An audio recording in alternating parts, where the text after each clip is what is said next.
اعوذ باللہ من الشیطان الرجیم بسم اللہ الرحمن الرحیم التائبون العابدون الحامدون السائحون الراکعون الساجدون العامرون بالمعروف والناہون عن المنکر والحافظون لحدود اللہ وبشر المؤمنین۔ سبحان اللہ۔ اس آیت کے اندر اللہ تبارک و تعالی نے جو عمل کرنے والے مسلمان ہیں انہیں خوشخبری عطا فرمائی ہے۔ سبحان اللہ۔ ٹھیک ہے، عمل کون کون سے؟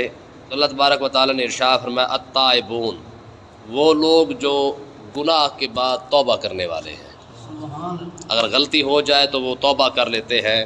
میں توبہ کرنے والوں کے لیے العابدون، عبادت کرنے والوں کے لیے الحامدون، جو حمد کرنے والے اللہ کی تعریف کرنے والے ہیں وہ لوگ، السائحون، روزہ رکھنے والے وہ لوگ، الراکعون، رکوع کرنے والے یعنی نماز وغیرہ پڑھنے والے، الساجدون، سجدہ کرنے والے، العامرون بالمعروف، اچھے کاموں کا حکم دینے والے، والناہون عن المنکر، برے کاموں سے روکنے والے، والحافظون لحدود اللہ، اللہ کی حدوں کی حفاظت کرنے والے۔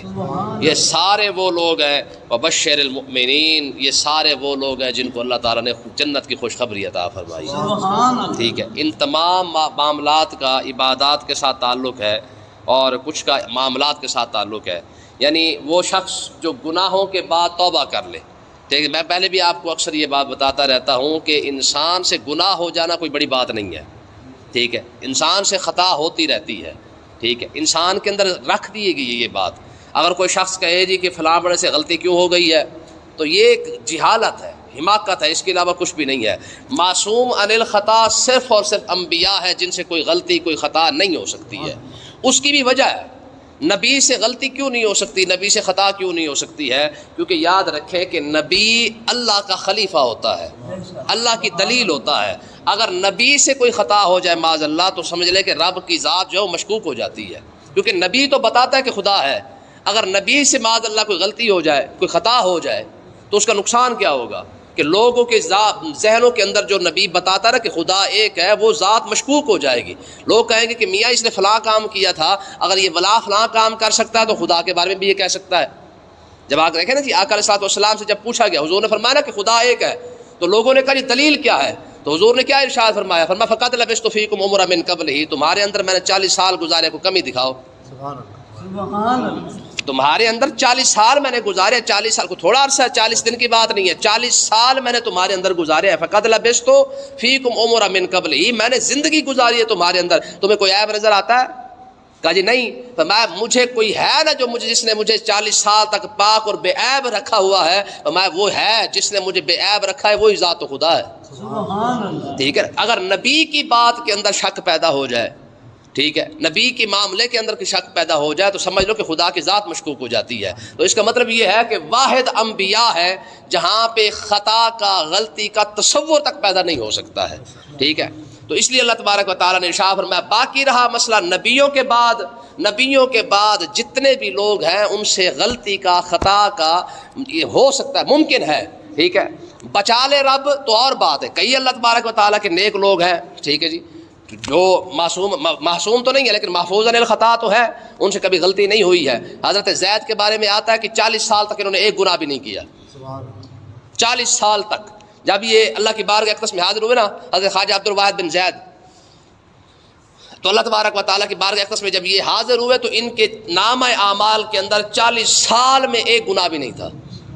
آپ سوچ سکتے ہیں، یعنی اتنے اللہ کے نیک بندے گزرے ہیں جن کی زندگی کے اندر ایک گناہ بھی نہ ہو، یہ اور بات ہے۔ لیکن باقی رہا مسئلہ عام لوگوں کا، تو خطا کا ہونا یہ انسان کی فطرت اور اس کی جبلت کے اندر شامل ہے۔ تو اللہ تبارک و تعالیٰ نے ارشاد فرمایا کہ مومنوں کو خوشخبری کن کے لیے ہے جنت کی؟ وہ لوگ جن سے گناہ ہو جائے تو اس کے بعد کیا کرتے ہیں؟ توبہ کر لیتے ہیں۔ دوسری بات العابدون، عبادت کرنے والے، خوشخبری بھی عبادت کرنے والوں کے لیے ہے۔ اور وہ لوگ جڑے آدھے ہیں اے فلانے بخشے گا اسی بخشے جاواں گے، بھائی عبادت سے رب کا قرب ملتا ہے۔ آج لوگ عبادت سے فارغ ہو چکے ہیں۔ ہماری ملنگ کمپنی کو دیکھ لیں، وہ کہتے ہیں جی ہمیں تو اس کی عبادت کی ضرورت ہی نہیں ہے، جب امام الانبیاء کو عبادت کی ضرورت ہے۔ پیچھے بچ کون جاتا ہے یار؟ کسی اور کی دلیل کیسے دے سکتے ہیں؟ جب حضرت مولا علی رضی اللہ تعالیٰ عنہ کے بارے میں امیر معاویہ رضی اللہ عنہ بیٹھے ہوئے ہیں، ایک شخص حاضر ہوا، کہا یار تو نے علی سے ملاقات کی ہے؟ کہا حضور میں نے ملاقات کی ہے۔ فرمایا مولا علی کے بارے میں کوئی بتا تو صحیح۔ وہ رو پڑا، اس نے کہا جی آپ کو کیا بتاؤں، ساری دہاڑی لوگوں کے معاملات دیکھتے ہیں، رات ہوتی ہے وہی مولا علی رضی اللہ تعالیٰ عنہ ہے جی، شیر خدا بھی ہوں اور شیر رسول بھی ہوں، داماد رسول بھی ہوں، حسنین کریمین کا ابا ہے، یار کوئی چھوٹی موٹی بات ہے، حضور کا داماد ہے، حضور کا بھائی ہے، لیکن اس کے باوجود فرمایا جب رات ہوتی ہے نا، مولا علی اپنی داڑھی پکڑ کے مسجد میں کھڑے ہو کے کہتے ہیں پروردگار تیرا مجرم تیری بارگاہ میں حاضر ہے۔ ٹھیک ہے، جو عبادت کرنے لگے تو جناب اللہ تیر نکال لیا جائے، اسے کوئی فرق نہ پڑے، جن کی عبادتیں اس لیول پہ پہنچی ہوئی ہوں، اور آج لوگ کہتے ہیں ہمیں عبادت کی ضرورت کوئی نہیں ہے۔ تو حالانکہ اللہ تبارک و تعالیٰ کے آقا علیہ السلام سے پوچھا کہ یا رسول اللہ رب کا قرب کب ملتا ہے؟ فرمایا فرضوں سے ملتا ہے۔ بے شک، سبحان اللہ۔ یہ جو فرض نمازیں ہیں، یہ جو زکوٰۃ فرض ہے، یہ جو روزہ فرض ہے، فرمایا فرض ادا کرنے سے جو ہے اللہ کا قرب حاصل ہو جاتا ہے۔ پھر اس کے بعد حضور اور قرب لینا چاہے، فرمایا یتقرب علی عبدی بالنوافل، رب فرماتا ہے کہ فرضوں کے بعد جتنے نفل پڑھتا جائے گا میرا قرب اور مزید ملتا جائے گا۔ سبحان اللہ۔ لوگ کہتے ہیں ہمیں عبادت کی ضرورت نہیں ہے۔ آگے دیکھیں فرمایا حامدون، اللہ کی حمد و ثنا کرنے والے، ذکر کرنے والے، جہاں بیٹھے رب کی یاد، جہاں بیٹھے رب کا ذکر۔ ٹھیک ہے، یہ بھی تفسیر ہے، اور دوسری تفسیر یہ ہے کہ کچھ لوگ ایسے ہیں جو دل کے اندر رب کا ذکر کرتے ہیں، کچھ ایسے ہیں جو پھر کیا کہتے ہیں بلند آواز سے اللہ کا ذکر کرتے رہتے ہیں۔ تو دونوں لوگ، ٹھیک ہے، تورات کے اندر اللہ تبارک و تعالیٰ نے امت محمدیہ کی یہ شان بیان کی ہے، فرمایا وہ کون سے ہوں گے یکبرونہ علی کل شرف، فرمایا کہ جہاں بھی جائیں گے اللہ تبارک و تعالیٰ کی حمد و ثنا کرتے رہیں گے۔ سبحان اللہ۔ آگے کون ہے؟ الصائحون، روزہ رکھنے والے، یہ بھی جنتی لوگ ہیں۔ ٹھیک ہے، توبہ کرنے والے بھی، عبادت کرنے والے بھی، اللہ کا ذکر کرنے والے بھی۔ الصائحون کیا کرنے والے؟ روزہ رکھنے والے۔ روزہ جس طرح بندہ رکھتا جائے گا اتنا اللہ تبارک و تعالیٰ کے قریب ہوتا جائے گا۔ اور آج لوگ اس کو بھی ایسے ویلے ویلے کر کے بیٹھے، یعنی عبادات کو ہم بالکل چھوڑتے ہی جا رہے ہیں۔ ہم سمجھتے ہیں کہ اس کے بغیر کیونکہ کلمہ پڑھ لیا ہے ہمیں کسی عبادت کی ضرورت نہیں رہی ہے۔ آگے دیکھیں الراکعون، رکوع کرنے والے، اور آگے الساجدون، سجدہ کرنے والے۔ رکوع کے اندر بھی رب کا قرب حاصل ہوتا ہے، سجدے کے اندر بھی رب کا قرب حاصل ہوتا ہے۔ یہ وہ چیزیں ہیں جو انسان کو اللہ کے قریب کر دیتی ہیں۔ اب سوال یہ پیدا ہوتا ہے، رکوع اور سجدہ ہوتا ہے تو دونوں نماز کے اندر ہے، تو ایک بات ذکر کر دی جاتی تب بھی ٹھیک تھا، رکوع کو علیحدہ بیان کیا گیا، سجدے کو علیحدہ بیان کیا گیا۔ اس کی وجہ کیا ہے؟ یاد رکھیں، کچھ علماء کہتے ہیں کہ نماز تو ساری بھی اللہ کا قرب ہے نا، ہے جی، تکبیر تحریمہ سے لے کر سلام پھیرنے تک ساری نماز جو ہے وہ اللہ کے قریب کر دیتی ہے، لیکن اس ساری نماز کے اندر بھی کچھ چیزیں ایسی ہیں جو اللہ کے مزید قریب کر دیتی ہیں۔ سبحان اللہ۔ ٹھیک ہے، وہ کون سی ہے؟ تو فرمایا کہ وہ ان میں سے ایک رکوع ہے۔ جب انسان رکوع میں کھڑا ہوتا ہے تو کیونکہ رکوع میں کھڑا ہونا مشکل ہے، رکوع کی جو عبادت ہے وہ ذرا مشکل ہے، قیام کرنا بھی ذرا آسان ہے، سجدہ کرنا بھی آسان ہے کیونکہ اس میں زمین کا سہارا ہے۔ قیام میں انسان سیدھا کھڑا ہوتا ہے وہ بھی ذرا مشکل نہیں ہے، لیکن رکوع میں کھڑے ہونا کیونکہ بہت زیادہ مشکل ہے۔ فرمایا اس وجہ سے جب انسان رکوع میں جاتا ہے تو تکلیف ہوتی ہے، مشقت ہوتی ہے، رکوع میں کھڑا ہونا آسان نہیں ہوتا ہے۔ تو فرمایا جیسے انسان رکوع کرتا ہے، تکلیف برداشت کرتا ہے، اللہ تعالیٰ کی اور مزید قریب ہو جاتا ہے۔ سبحان اللہ۔ یہ کچھ علماء کہتے ہیں۔ کچھ علماء کہتے ہیں نہیں، سجدہ جو ہے نا یہ ساری عبادت سے زیادہ، ساری نماز سے زیادہ افضل ہے۔ کیوں؟ فرمایا کیونکہ انسان اپنی وہ کیا کہتے ہیں نا جی، پیشانی، متھا، یا یوں سمجھ لے کہ آج کے دور میں پگ، یعنی سر تو سب سے اوپر ہے نا، جب انسان کسی کے آگے سر جھکا دیتا تو بات تو ختم ہو جاتی ہے۔ آپ کسی کے آگے ہاتھ جوڑ لیں تب بھی بات کچھ اور ہے، ٹھیک ہے، کسی کے پیروں میں بیٹھ جائے تب بھی بات کچھ اور ہے، لیکن جب انسان کسی کے آگے سر رکھ دیتا نا کسی کے پیروں میں کہ یار کہ تیری مہربانی ہون میں آپ معاف کر دے، تیری مہربانی جان دے، تب سارے کہتے ہیں یار اس نے تو تیرے قدموں میں سر رکھا ہوا ہے اور اس سے آگے کیا کرے۔ اب تو خیر وہ دور نہیں رہا، وہ باتیں نہیں رہی ہے۔ 30-40 سال پیچھے چلے جائے تو پگ کی بڑی اہمیت ہوتی تھی، جب لوگ کسی کے پیروں میں اپنی پگ رکھ دیتے تھے نا تو بات ختم ہو جاتی تھی۔ تو یہی وجہ علماء نے بیان فرمایا جب انسان اپنی پگ اور اپنا سر اور اپنا متھا جب رب کی بارگاہ اقدس میں رکھ دیتا نا کہ مالک سبحان ربی اعلیٰ، تو وڈا تے میں عاجز ہے، سب سے بڑا تو ہے نا، سب سے بلند تو ہے۔ تو اللہ تبارک و تعالیٰ کو یہ ادا بڑی پسند آتی ہے۔ رب فرشتوں کو فرماتا ہے، ہمارے بزرگ کہتے ہیں کہ فرشتوں کے سامنے رب فخر کرتا ہے کہ دیکھو یہ وہی ہے نا جس کے بارے میں تانے دیتے تھے کہ کچھ بھی نہیں کرے گا، ٹھیک ہے، اب دیکھ لو اپنا سر زمین پہ رکھ کے مجھے سب سے زیادہ بلند کہہ رہا ہے۔ تو یہی وجہ ہے کہ فرمایا یہ سجدہ جو ہے نا یہ باقی ساری نماز سے زیادہ افضل ہے۔ باقی رہا مسئلہ پوری نماز ہی افضل ہے، چاہے رکوع میں کھڑے ہیں تب بھی رب کا قرب ہے، چاہے سجدے میں کھڑے ہیں پھر بھی رب کا قرب مل جاتا ہے۔ اور اگلی بات فرمایا العامرون بالمعروف، اچھے کاموں کا حکم دینے والے بھی جنتی.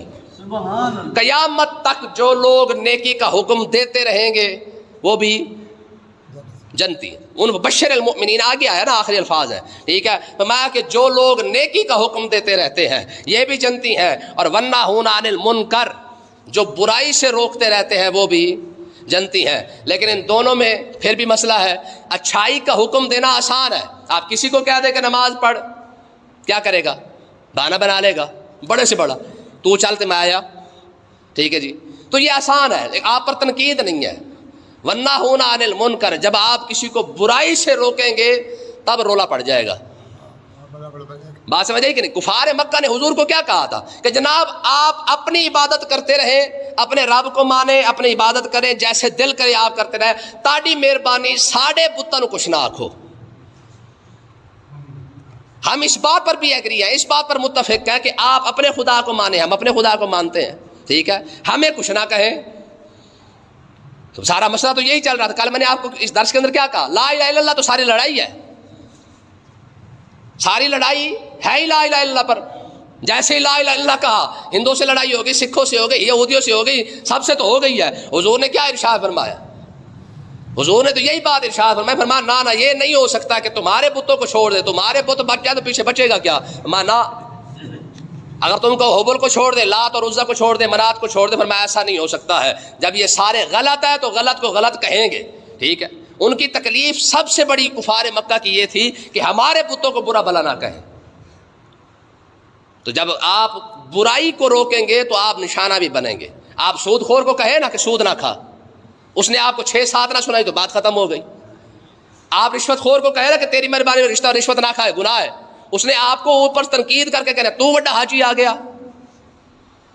ٹھیک ہے، آپ کسی بندے کو جب روکتے ہیں نا، گناہ سے روکتے ہیں، غلط کام سے روکتے ہیں، تو پھر بندہ انسان تنقید کی زد میں آ جاتا ہے. اچھائی کا حکم دینا آسان ہے، برائی سے روکنا یہ بہت مشکل کام ہے. اور جتنے نبی آئے ہیں سب کا مسئلہ بھی تو مین یہی تھا کہ سارے برائی سے تو روکتے آئے ہیں.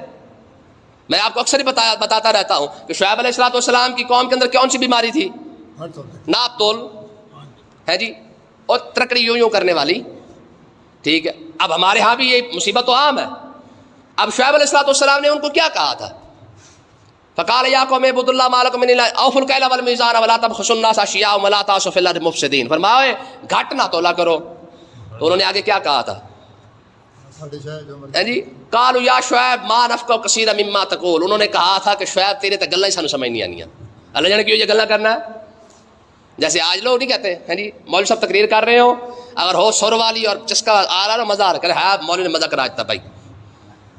اگر سیدھے سیدھے مسئلے داش کرنا، اللہ جانے کی کہہ رہے سی، سانو تو سمجھ ہی کوئی نہیں آئی، پتہ نہیں کیوں یہ گلاں کر رہے سی. تو شعیب علیہ السلام نے جب کہا نا بھی ناپ تول کم نہ کرو، تو انہوں نے بھی آگے کیا کہا تھا؟ قالوا یا شعیب ما نفقہ کثیرا مما تقول.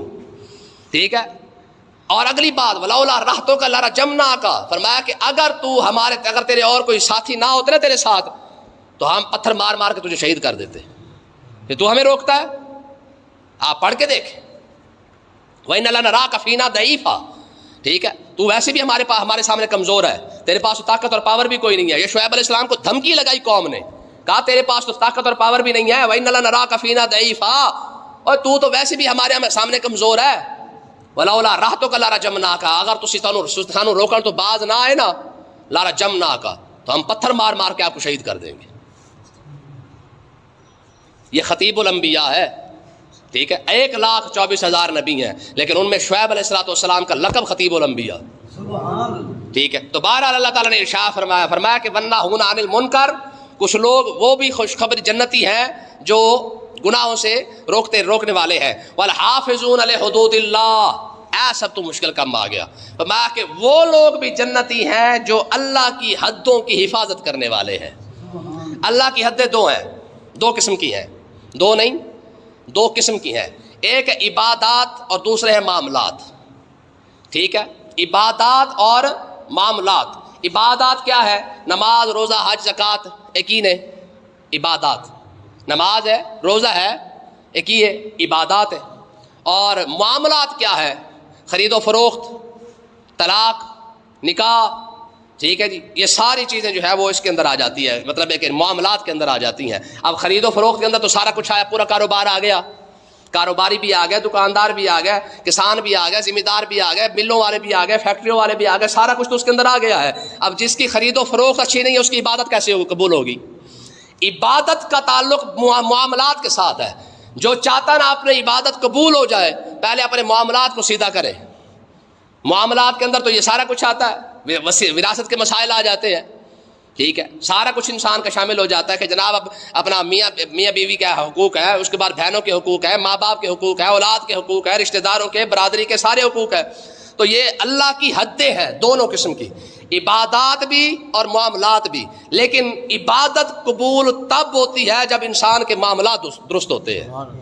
اور آج مصیبت کیا ہے, آج ہم نے معاملات والا کھاتا بالکل ختم کر دیا ہے, عبادات وہ بھی تھوڑی سی رہ گئی, چلو اس کو پکڑا ہوا ہے ہم نے. تو مسئلہ کیا بنا ہے؟ تو اللہ تبارک و تعالیٰ نے ارشاد فرمایا کہ وہ شخص جنتی ہے جو اللہ کی حدوں کی حفاظت کرنے والا ہے, چاہے وہ عبادات کے معاملے میں ہو, چاہے وہ معاملات کے معاملے میں ہو. اگر کوئی شخص جو اللہ کی حدوں کی حفاظت کر لے, میں بشر المؤمنین, ایسے مومنین کے لیے خوشخبری ہے.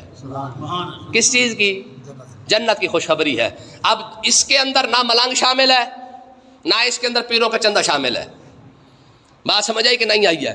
اب دیکھو اللہ تبارک و تعالیٰ نے جتنے بھی بیان کیے ہیں, عبادت کرنے والا معاملہ, توبہ کرنے والا معاملہ, اللہ کی حمد کرنے والا معاملہ, نماز روزہ کا معاملہ آ گیا, برائی سے روکنے اور اچھائی کا معاملہ آ گیا, اللہ کی حدوں کی حفاظت کا معاملہ آ گیا. تو اس کے اندر یہ ساری کی ساری یا تو عبادات کی بات کی گئی ہے یا معاملات کی بات کی گئی ہے, باقی اس کے اندر کوئی بات نہیں کی گئی ہے. تو اس کا مطلب یہ ہے کہ جو شخص معاملات کو چھوڑ دے وہ بھی جنت میں نہیں جا سکتا ہے, جو عبادات کو چھوڑ دے وہ بھی جنت میں نہیں جا سکتا ہے. جنت میں جانے کے لیے دو چیزیں ضروری ہے, دونوں قسم پر عمل کرنا پڑتا ہے. عبادات پر بھی عمل کرنا پڑے گا, معاملات پر بھی عمل کرنا پڑے گا. معاملات کا تعلق مخلوق کے ساتھ, عبادت کا تعلق خالق کے ساتھ. ٹھیک ہے جی. جس کو خالق کے دیکھیں نا جی, ہمارے بزرگ فرماتے ہیں کہ جس شخص کو مخلوق اچھا کہتی ہے نا, خالق بھی اسے اچھا کہتا ہے. یہ اصول ہے. جب کسی شخص کو مخلوق اچھا کہنا شروع کر دے, اللہ کی بارگاہ اقدس میں وہ شخص بھی اچھا ہو جاتا ہے. اور کسی شخص کو اگر مخلوق برا کہنا شروع کر دے, چاہے جتنا مرضی نمازی ہو, روزہ, حج, زکات جو مرضی کرتا پھرے, اگر مخلوق کی نظر کے اندر وہ اچھا نہیں نا, خالق کی نظر میں بھی اچھا نہیں ہے. حضور نے ارشاد فرمایا انتم شہداء اللہ, تم اللہ کے گواہ ہو زمین پر. جس کو تم اچھا کہو گے اسے رب اچھا کہے گا, جسے تم برا کہو گے اسے رب بھی برا کہے گا. اللہ پاک سمجھنے کی توفیق عطا فرمائے.